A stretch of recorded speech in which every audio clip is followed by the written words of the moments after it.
Welcome back to the channel, guys and gals. My name is Norman, also known as King Julian. So, the last several videos we've been doing have been on the kinki sharyo style build pasture car. And right now, I've done some more work on it today.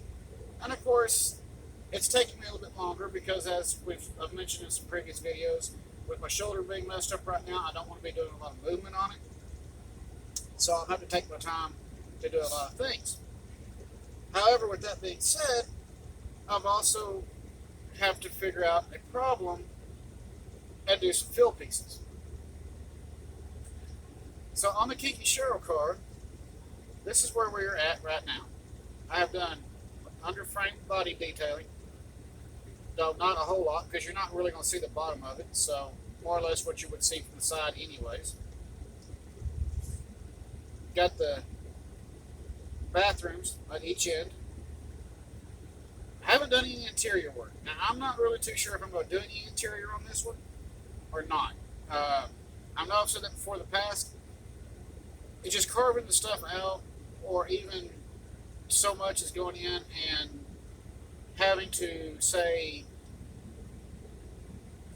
buy the stuff. It gets expensive, okay? So we got the bellows, kick plates, we got the steps on it. Now the steps on this car, they are handmade. The one thing I will say about this, excuse me, is that there should have been 3 steps right here, but I only did 2. And the reason for that being is that when the trucks are mounted, the coupler has got to have room to be able to swing. Now, granted, yes, I do run 096 curves, so I'm able to get a little bit tighter, on the couplers and stuff. But still, for swing purposes, I need to make sure this was open enough. If I would have gone any more, these steps would have been back further, and that could have potentially caused problems later on. So, it puts me in a dilemma. I do have some parts that are these kind of like the Kelly O scale that I used on the Articulate, but I do have some other O scale trucks that are the same as the Kelly O, just by a different manufacturer, which happens to be in the 1950s. And I can use those and go on here, but then I have to body mount the coupler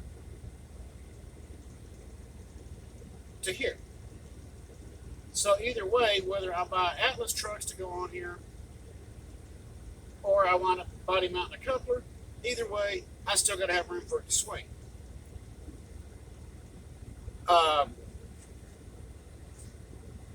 The one thing that I said I mentioned that I found that I made a mistake on, which was when I was cutting out the windows, excuse me, which I was using a router on my Dremel, a router setup.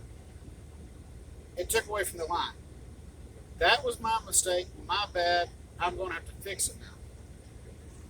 I don't know how well you can see it, but right here and here, all the way to about, anyway, all the way back, all the way down, I've now got to go in and put in a little piece about 2 millimeters into each window on both sides to correct the window height. Now, with that being said, it is very difficult, for me to be able to sit there and go, it's going to be just fine.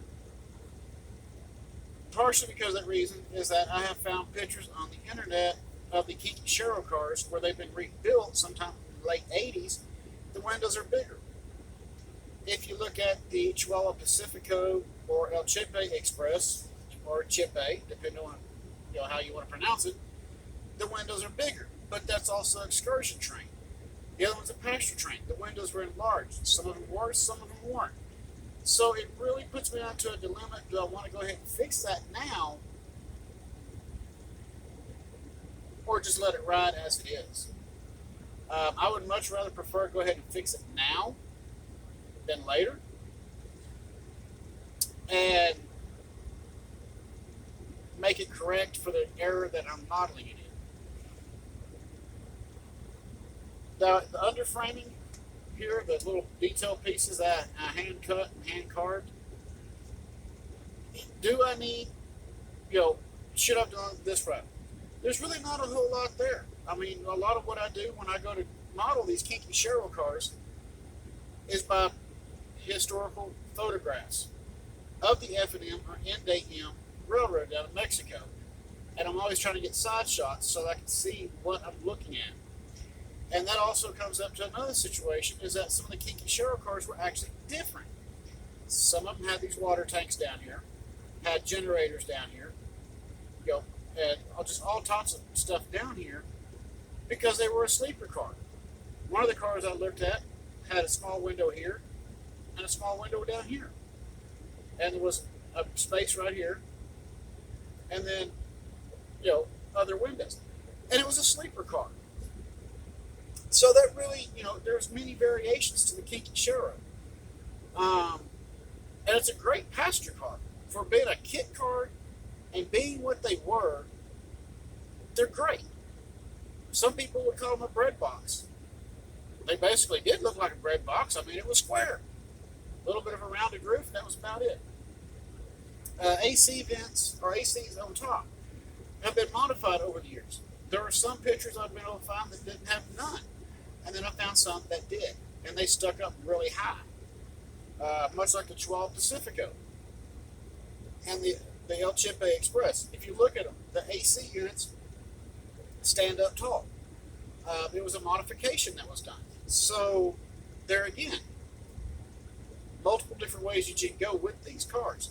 It's great when you have the plans and you can take it from that particular blueprint and be able to completely build it your own way, whether you want wide windows or the stock windows, or you want to place different windows different places, different things on the bottom right here, different steps, different bellows, diaphragms, whatever the case is, you'd have room to do it with one of these kit cars, which I guess was probably the reason why I like them so much. That it's also a smooth side, and I'm a big fan of smooth side cars. Don't ask me why. I don't know why. I've always liked it. It's smooth. There's no rivets. It's just, smooth, streamlined almost. So, there again, and if you go on to the New Jersey Transit, which ran the kinky sharyo car as well, there's actually two variations of it. One with the stock smaller window and one with the larger window. Now, I'm not too sure if the larger window was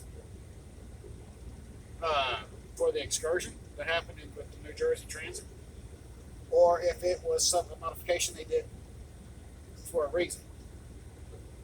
I don't know. But the trucks on them are different as well. They have what we call interurban or city rail trucks, whatever you want to call them. Lionel has them, and Atlas have put them on some of them. So there are many variations that you can go with to create this car to be your own.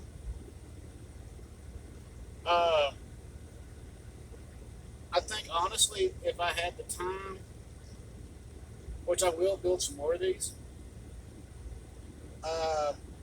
one of them that I would like to do would be put in a red, white, and blue paint scheme. I am very proud of my country. I'm very proud of my veterans. And I feel like they need more deserving. That's just me. I think it'd be pretty cool to see one of these in red, white, and blue. But that would be for a completely different train. Because on this F&M excursion train, not only are we showing the Nogales to Mexico version, the two-tone blue that people call the Smurf, I'm going with richer, darker colors for the excursion train. With that, I would also like to do the, I think it was a national train, actually, I believe, that had the green, white, and red pinstriping in it. It was all silver.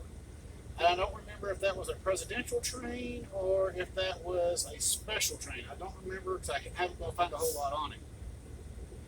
And one of these cars did show up in that contest. That's something else I'd like to do. One of these 1950s that I'm probably want to kit bash and bring it to scale length. I will probably wind up having to do that. I'll probably wind up doing that anyways because of the fact that it's a kit bash.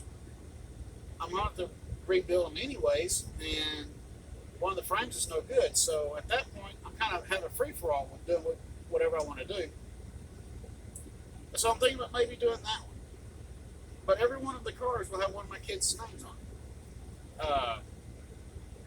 it. Even though I wouldn't, unless I can find the Spanish translation for each one. But yeah, I mean, it is what it is, you know. But yes, that is where I'm at right now. Got to correct the window height, both sides. Not a big deal, and that was completely my fault when I cut these out. So I will have to fix that for sure. The roof on it is almost ready to go on. But before I do anything else, correct the windows, get it into primer, get the windows in it, and decide from there whether or not I want to detail it before I seal this up. Lighting. There again, I'm still debating on the lighting because I can go in from right here on the bottom side with a light, like an LED light coming up, and bring it in, well, right here. Just kind of poke out a little bit on both ends, and that would illuminate the whole car. Don't quote me on that because it does get very testy at times on doing that. We'll just see. Okay, I probably won't light this one up. Then again, I might. You never know. We'll just see how things go. So that's where I'm at. This is what's going on. This is what we are doing now. Just working on some little extra detail stuff. And try to get this car ready for paint before I get home. And that way I got some time where I can just I'll be hand painting it again. No big deal. I hope y'all enjoyed this little update and little brief history on the kinki sharyo and the different variations of it. If you did, please hit like and subscribe. Drop some comments. Let's have a good time here on this channel. That's what it's all about. And as always, keep the shiny side up, rubber down. I will see you on the next video. Maybe tomorrow night. Who knows? Y'all take it easy. Have a great night. See y'all then.